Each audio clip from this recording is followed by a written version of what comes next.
करनी हो तो वो उस जिले के जिला अधिकारी के पास कर सकता है, और अगर वह जिलाधिकारी के निर्णय से भी असंतुष्ट हो तो उस राज्य के चीफ इलेक्टोरल ऑफिसर के पास अपनी सेकंड अपील दायर कर सकता है। यह मैं इसलिए आपको बता रहा हूं कि बिहार में सभी राजनीतिक दलों के साथ मिलकर जब एसआईआर हुआ, उसके बाद जो जिला मजिस्ट्रेट्स के पास अपील आई 38 जिलों में, वह शून्य थी। अर्थात ईआरओ और इलेक्टर्स ने मिलकर और बूथ लेवल एजेंट्स ने मिलकर बहुत ही अच्छा काम किया।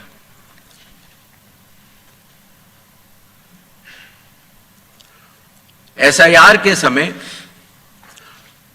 ईआरओज और एईआरओज मिलकर सबसे पहला जो काम करेंगे वो इन्यूमरेशन फॉर्म्स को प्रिंट करेंगे।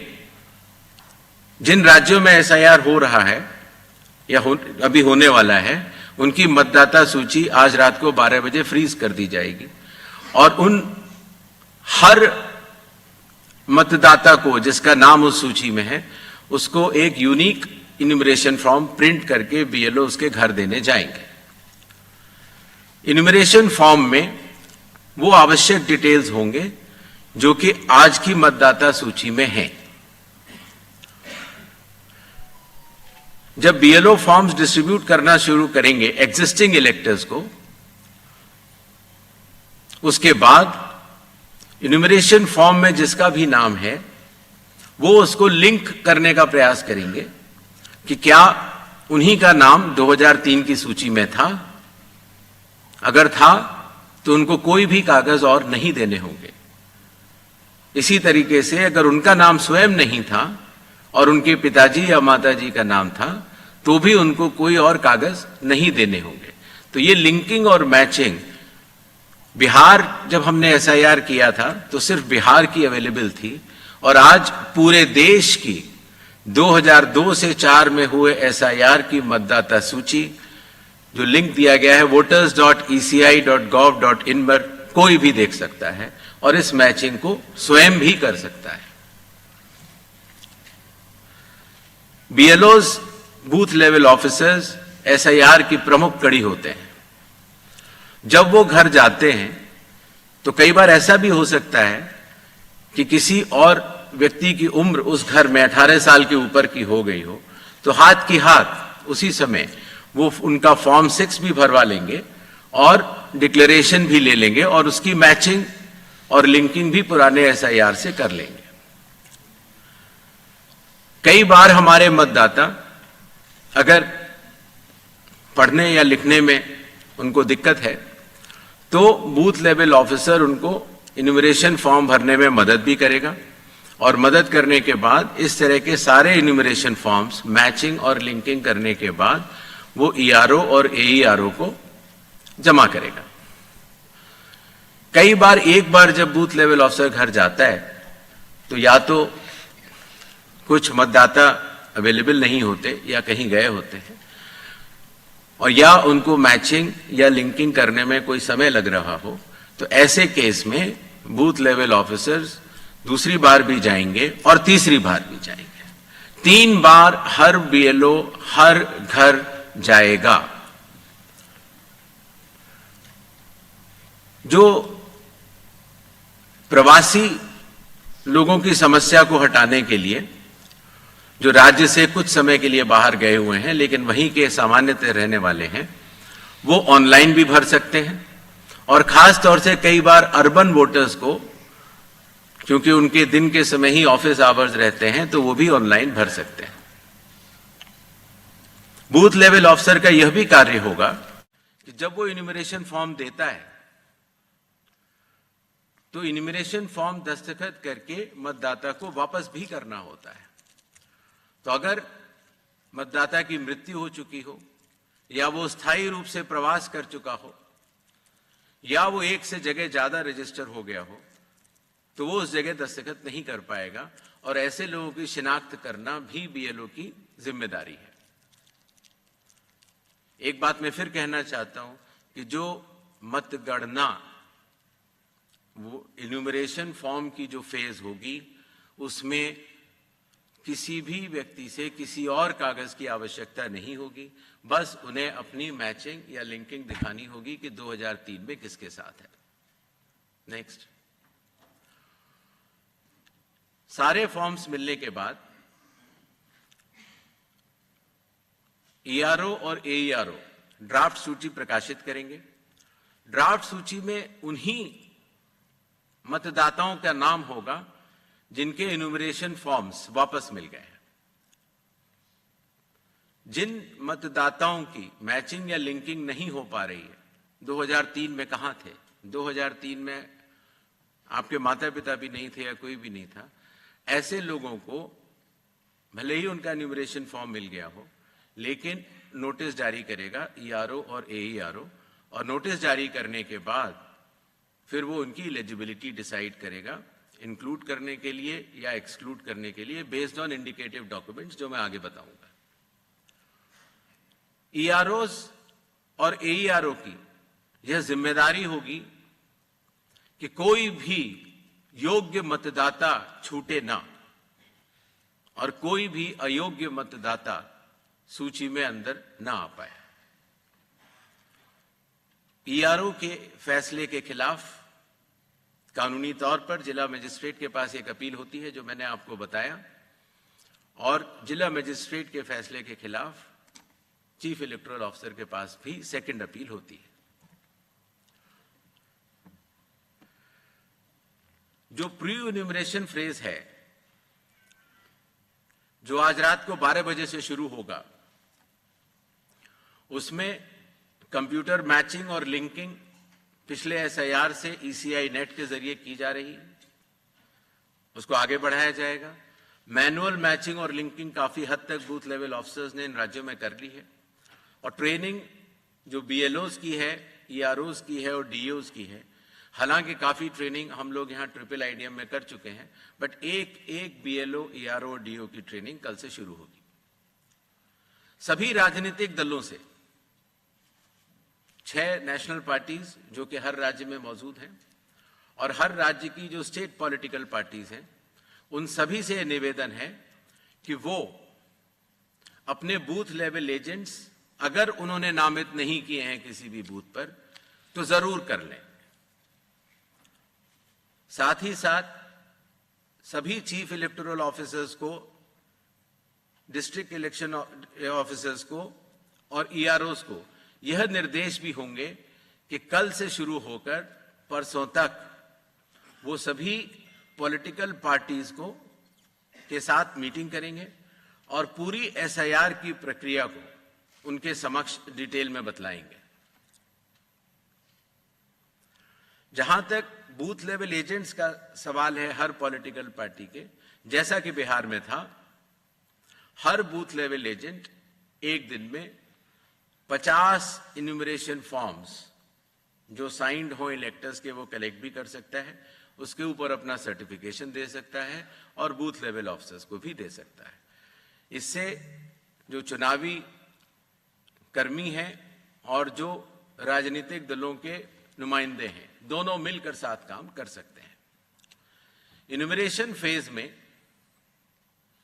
इन्यूमरेशन फॉर्म की प्रिंटिंग, डिस्ट्रीब्यूशन, मैचिंग और लिंकिंग विद 2002, 3 या 4 इलेक्टोरल रोल्स और इन्यूमरेशन फॉर्म्स को वापस कलेक्ट करने का कार्य होगा।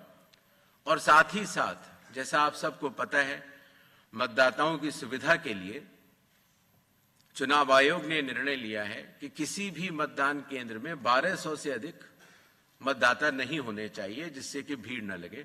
उसके हिसाब से रैशनलाइजेशन ऑफ पोलिंग स्टेशंस भी होगा। सारे इन्यूमरेशन फॉर्म्स जो वापस आने थे, उनके आने के बाद इलेक्टोरल रोल्स की ड्राफ्ट पब्लिश की जाएगी। ये सारी स्टेप्स वही हैं जो बिहार में हुई हैं, और उसी के साथ साथ चूंकि इन्यूमरेशन फॉर्म लेते समय ये पता लग जाता है कि ये व्यक्ति एब्सेंट हैं या शिफ्टेड हैं या डेथ हैं या डेड हैं या उनके डुप्लीकेट वोट्स बने हुए हैं, उन सब की लिस्टें बिहार में भी वो सभी BLS से भी शेयर की गई थी, पंचायत या पब्लिक ऑफिसेज के नोटिस बोर्ड पर भी लगाई जाएंगी और CEO के वेबसाइट पर भी अवेलेबल होंगी, जिससे कि कोई भी व्यक्ति एपिक नंबर लगा के देख सकता है कि उसका, जैसे पिताजी का नाम अगर उसकी मृत्यु हो गई है तो वहीं पर है कि नहीं। ड्राफ्ट सूची पब्लिश होने के बाद जिन लोगों की मैचिंग या लिंकिंग 2003 या 2 या 4 से नहीं हो पाई है, उनको ERO नोटिस जारी करेंगे। नोटिस के बाद हियरिंग होगी और हियरिंग में जो भी इंडिकेटिव डॉक्यूमेंट्स हैं उनको चेकिंग किया जाएगा और ERO ये भी उनसे पूछेगा कि 2003 में आप कहां थे या आपके माताजी पिताजी कहां थे, जिससे अगर लिंकिंग नहीं भी हो पाई है तो वो भी कर पाए। साथ ही साथ क्लेम्स एंड ऑब्जेक्शंस का पीरियड भी शुरू हो जाता है, तो किसी व्यक्ति का, योग्य व्यक्ति का अगर नाम छूट गया है तो अपना क्लेम जारी वो जमा कर सकता है इंक्लूजन के लिए, फॉर्म 6 भर सकता है डिक्लेरेशन के साथ, या ऑब्जेक्शंस भी दे सकता है फॉर्म 7 में, या कई बार उसके नाम में अगर गलती हो या किसी और एंट्री में अगर गलती हो तो फॉर्म 8 भी दे सकता है। तो ये क्लेम्स एंड ऑब्जेक्शंस रिसीव का पीरियड होता है जो कि किया जाएगा, बिहार में भी किया गया था, और उसके ऊपर EROs अपना निर्णय लेंगे। ये कार्य पूर्ण होने के बाद फाइनल रूल्स पब्लिश होंगे और उसके बाद 15 दिन का समय जिला मजिस्ट्रेट के पास फर्स्ट अपील देने का और उसके बाद CEO के पास सेकंड अपील देने का, सभी के पास ये कानूनी मार्ग उपलब्ध होगा।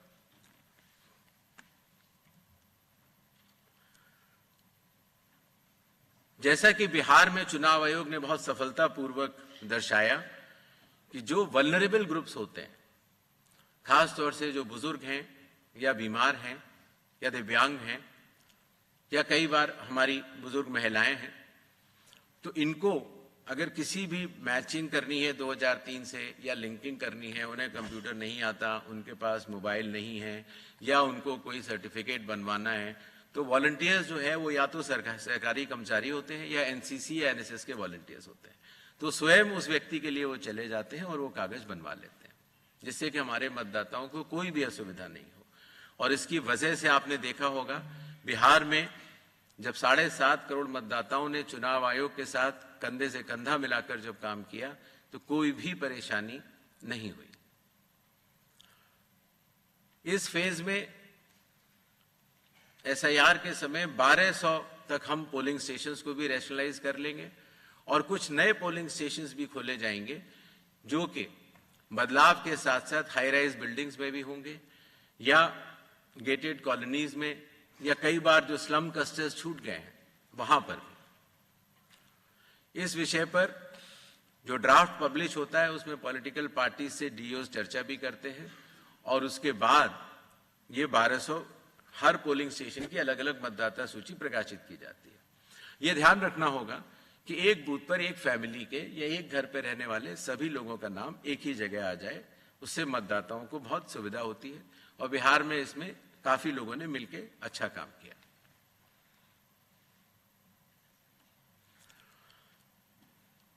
जो बिहार का SIR हम लोगों ने कराया उससे चुनाव आयोग को यह भी समझ में आया कि इन्यूमरेशन फॉर्म में एक छोटा सा परिवर्तन करना आवश्यक है, अर्थात जहां रेड बॉक्स आप देख रहे हैं वहां डिटेल्स ऑफ प्रीवियस SIR है, अर्थात 2003 में अगर आप स्वयं थे तो उसके डिटेल्स भर दें या 2003 में आपके पिताजी या चाचा या कोई भी उस जनरेशन के थे उनका भर दें, जिससे कि मिलान सरल हो जाए।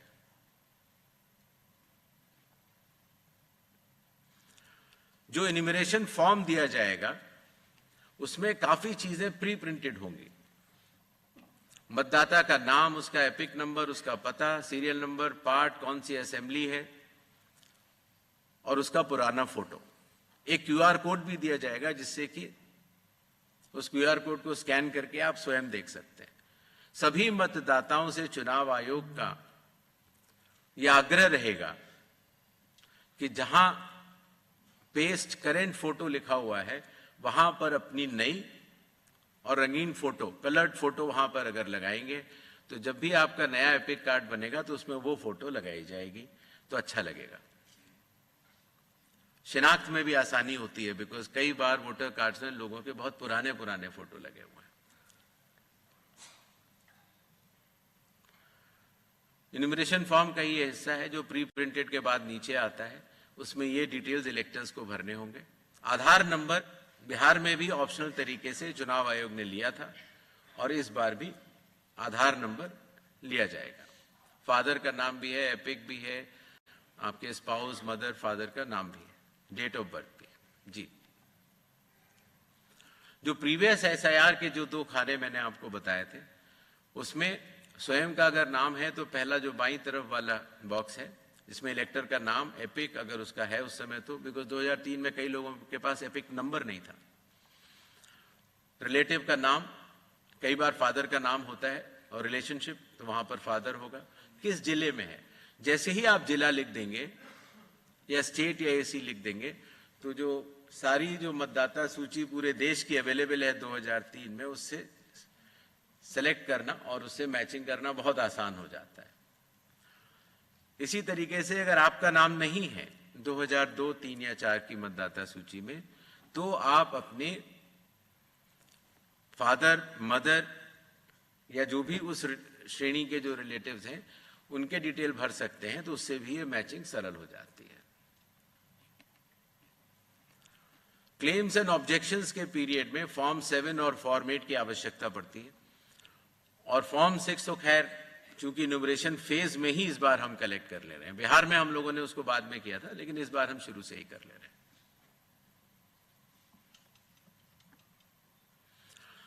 जो लिस्ट ऑफ इंडिकेटिव डॉक्यूमेंट्स हैं, जिन लोगों का 2002, 3 या 4 की मतदाता सूची से मिलान हो चुका है, उन्हें कोई भी डॉक्यूमेंट देने की आवश्यकता नहीं है। और जिन लोगों का मिलान नहीं हो पाया, वो संख्या काफी कम रह जाती है।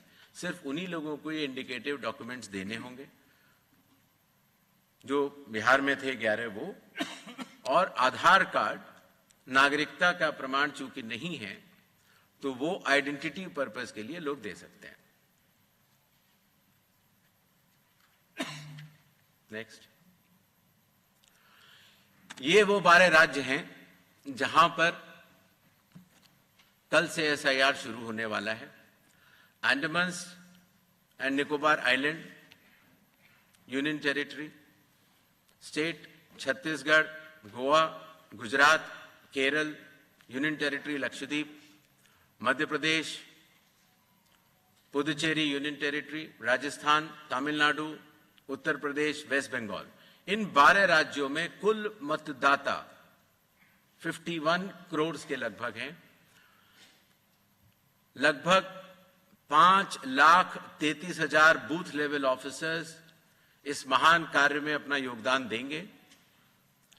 लगभग 7,64,000 बूथ लेवल एजेंट्स जो पार्टीज द्वारा नामित हैं, वो इसमें अपना योगदान देंगे, और लगभग 10,500 EROs और लगभग 321 कलेक्टर्स। ये पूरी चुनावी कर्मियों की जो टीम है, वो इस एसआईआर की फेज 2 में कार्य करेगी और इसको सफल बनाएगी। शेड्यूल, प्रिंटिंग और ट्रेनिंग का कार्य कल से शुरू होगा और 3 नवंबर तक चलेगा। हाउस टू हाउस इन्यूमरेशन 4 नवंबर से 4 दिसंबर तक। Publication of draft electoral rolls 9 दिसंबर 2025।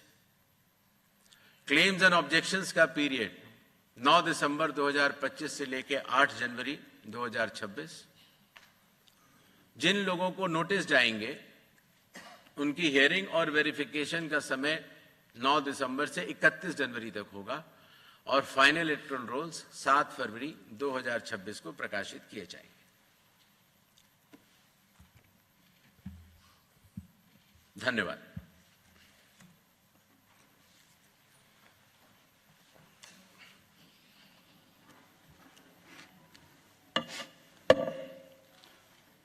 Now we'll start with the question and answer session.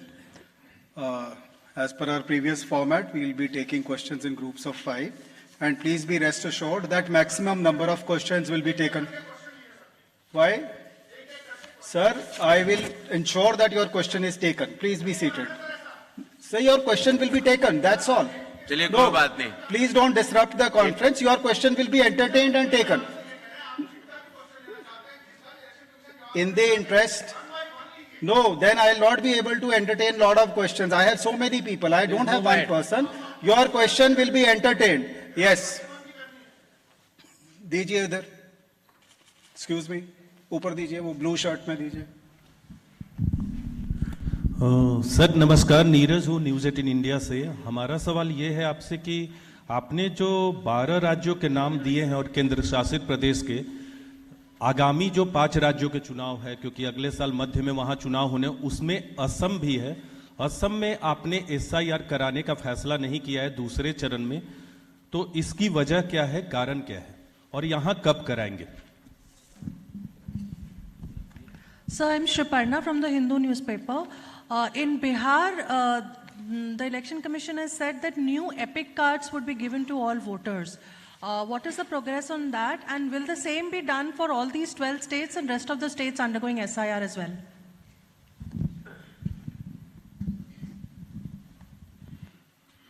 Ji sir, मैं मनीष अग्रवाल नवभारत टाइम्स से.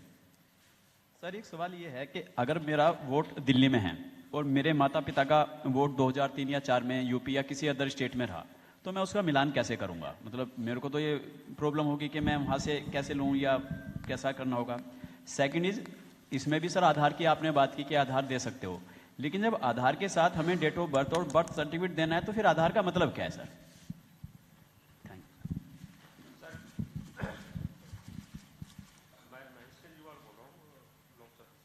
सर, मेरा सवाल ये है कि जो सेकंड पेज में वेस्ट बंगाल में जो आपका माइक प्लीज. होना है, थोड़ा इसको पास कीजिए. माइक.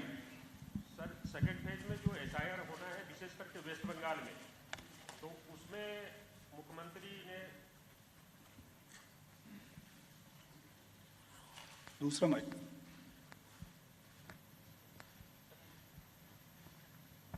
हेलो सर, मेरा सवाल ये है कि जो वेस्ट बंगाल में विशेषकर जो SIR होगा, तो उसकी मुखालत काफी समय से CM खुद कर रही है. उसको लेकर जो गतिरोध है आपके और उनके बीच में, तो इसको लेकर क्या कोई विशेष बैठक होगी आपके बीच में?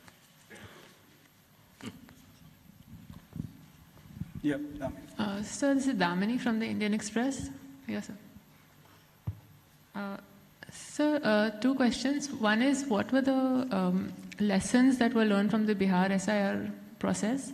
And secondly, sir, in the case of the June 24th order for Bihar, there was instruction to EROs to refer cases of suspected foreign nationals to the competent authority.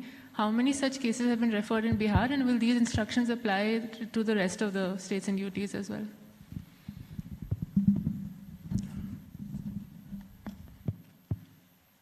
Assam का एक विषय पूछा गया. जैसा कि आप सब लोगों को विदित होगा, भारतीय नागरिकता कानून में आसाम के लिए नागरिकता के लिए अलग प्राविधान है. और दूसरा विषय यह है कि माननीय सुप्रीम कोर्ट की देखरेख में वहां पर नागरिकता की जांच का कार्यक्रम लगभग पूर्ण होने वाला है. ऐसी स्थिति में जो ये 24 जून का SIR का ऑर्डर था, वो पूरे देश के लिए था, वो आसाम पर लागू नहीं होता, और इसलिए आसाम के लिए अलग से रिवीजन के आदेश जारी किए जाएंगे. जहां तक नई एपिक की बात थी, तो जिन लोगों की एंट्रीज में बदलाव हुआ, जिनके एड्रेस में बदलाव हुआ या जिनके पोलिंग स्टेशन में बदलाव हुआ, उन सभी को नए एपिक बिहार में मिले हैं. और इसी तरह से पूरे देश में भी जहां जहां एंट्रीज में परिवर्तन होगा, वहां पर नए एपिक्स मिलेंगे. जो मैचिंग और लिंकिंग का प्रश्न पूछा गया, voters.eci.gov.in पे अगर आप जाएंगे तो आप 2002, 2003 और 2004 की मतदाता सूची को स्वयं देख सकते हैं. BLO भी स्वयं देख सकता है. सूची देखने के लिए आपको उसमें सबसे पहले राज्य बताना होगा, फिर आपको जिला बताना होगा, और उसके बाद जिले में वो सर्च की जा सकती है कि मेरा नाम कहाँ है। इसीलिए अगर आप दिल्ली में हैं और आपके अगर माता पिता यूपी के रहने वाले थे, मान लीजिए लखनऊ के रहने वाले थे, तो आपको उधर जाना है यूपी पर, फिर लखनऊ बटन दबाना है, फिर माता पिताजी को वहां सर्च कर लेना है और आपको लिंक का वो बटन दबा देना है। इतनी सरल प्रक्रिया उसको हमारे आईटी डिपार्टमेंट ने बनाई है। जहां तक आधार की बात है, माननीय सुप्रीम कोर्ट ने कहा है कि आधार का उपयोग आधार एक्ट के अनुरूप होगा, और आधार एक्ट के सेक्शन 9 में यह कहा गया है कि आधार डोमिसाइल का या सिटीजनशिप का प्रमाण नहीं होगा। जहां तक जन्म तिथि की बात है, उसके ऊपर भी माननीय सुप्रीम कोर्ट के कई आदेश हैं जहां पर कि ये कहा गया कि आधार जन्म तिथि का प्रमाण नहीं है, और इसका ध्यान रखते हुए आधार अथॉरिटी ने अपना नोटिफिकेशन जारी किया। और आज भी अगर आप कंप्यूटर से अपना नया आधार डाउनलोड करते हैं तो उसमें लिखा होता है आधार कार्ड पर ही कि आधार कार्ड न तो जन्म तिथि का प्रमाण है, न डोमिसाइल का, और न कि नागरिकता का। आधार कार्ड आइडेंटिटी का प्रमाण है और ई साइनिंग के लिए भी उसका उपयोग हो जाता है। तो आधार कार्ड के बहुत सारे अन्य उपयोग भी हैं। जहां तक वेस्ट बंगाल की बात है, कोई भी गतिरोध नहीं है। संविधान के अंतर्गत सभी संवैधानिक संस्थाएं अपने अपने दायित्व का पालन करती हैं। Election commission special intensive revision करते हुए अपने दायित्व का पालन कर रहा है, और इसी तरह से राज्य की सरकारें भी अपने अपने दायित्व का पालन करेंगी। जो बिहार में एसआईआर हम लोगों ने किया, और उसमें जो हम लोगों को लगा कि हम मतदाताओं को और सुविधाएं क्या दे सकते हैं, वो मैंने आपको अपनी पीपीटी में बता ही दिया है। और जून 24 का जो ऑर्डर है वो सिर्फ बिहार के लिए नहीं है, वो पूरे देश के लिए है। Yes. कुछ एडिशनल इंस्ट्रक्शंस भी जारी होंगे इन 12 राज्यों के लिए। Next round, please. सवाल पूछना था आपसे, ये जो आपने लिंकअप किया है एसआईआर में 2002 से 4 के इलेक्टोरल रोल से किया है, क्या वो डेट बहुत पहले का प्लीज